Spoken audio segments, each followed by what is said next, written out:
Hello, and welcome to my channel. My name is Rhea, and today I want to talk about this video I filmed with a USACO Bronze competitor over here.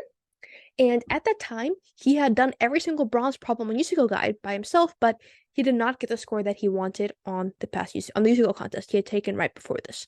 So we went over different study strategies, different ways he can appraise the way he was approaching problems, and within the next contest, so like less than a month later, he got a perfect score on bronze.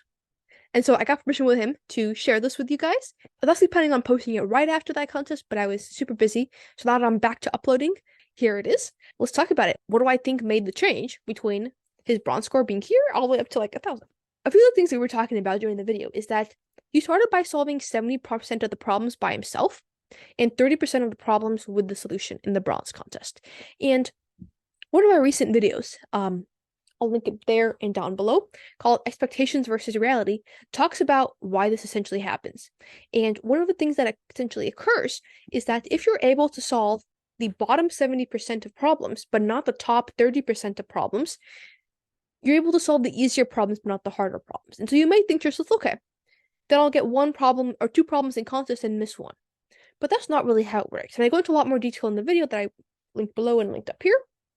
But essentially, what happens is the easier problems are typically older problems, and the newer problems are going to be in that top 30% of problems. So it's possible to get 0 problems right in the situation. Now, it's more likely around that 30% mark. You might get, a couple partials here and there, but it's very unlikely to get multiple, like 2 full solves or 3 full solves if you're only able to solve the bottom 70% of problems. So I'm like, okay, we need to fix that. We need to get him to a point where he's able to solve more problems by himself. And I said, okay, what if we can get this up to like 90% of problems by yourself? You should be pretty good to go for the next contest, right? And so then the question is, how do we move up from where we were to getting 90 problems by himself? And one of the main things that we put together was a strategy for him to work on his problem-solving skills.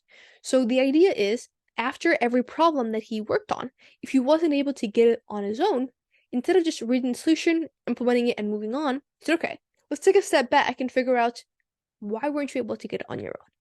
Right? If the problem was near your level, if you're able to get 70% of the problem, the other 30% are close to your level. So the question is, why were you not able to get that by yourself? And let's think about it. Let's spend 10, 15 minutes thinking about this. And that's actually really good use of 10, 15 minutes. You're not at all just spending it on something random. No, this 10, 15 minutes is a lot more useful than solving more problems, because there's no point in spending all this time on one problem and then missing these 10, 15 minutes that will make the greatest improvement in your problems, in your problem solving skills. So he said that he made a Notion page. Google Sheets also works though, to keep track of, okay, what could I have done to have gotten that problem on my own? And this is a strategy that a lot of USACO finalists use too. If you don't know, USACO finalists means top 25 platinum contestants in the USA. So a lot of people use this where they top and think, okay, what could I have done to get the solution by myself? And that's how you improve your problem solving skills. And so we talked about that. We also talked about, well, he needs more problems to work on because he finished all the USACO guide ones. So we talked about how to pick problems on code forces, right? You want to find problems like what your current difficulty level is, filter for that difficulty, keep solving problems to be able to get most of them on your own, then up the difficulty by 100, repeat, up it by 100, and keep repeating. And that works actually pretty well. And you can actually get up at several hundred in like a few weeks. And that's, I'm guessing, what he did because his scores just shot up. So he probably upped the difficulty that he was able to solve problems on code forces. We also talked about when you see a problem, how can you get to the observation faster? Because if you can get to the observation faster, then it'll take you less time for the problem. And maybe some problem that you might have been able to get in 2 hours on your own, you give up after 40 minutes. And so now you're able to get the problem that you weren't able to get previously. And so we talked about, okay, there's several things we can do, but one of the main ones is making test cases by hand. So drawing out 6 or 7 test cases by hand and solving them on a piece of paper. And we're not just drawing out random test cases here, right? The first one can be pretty random. And then we solve it by hand.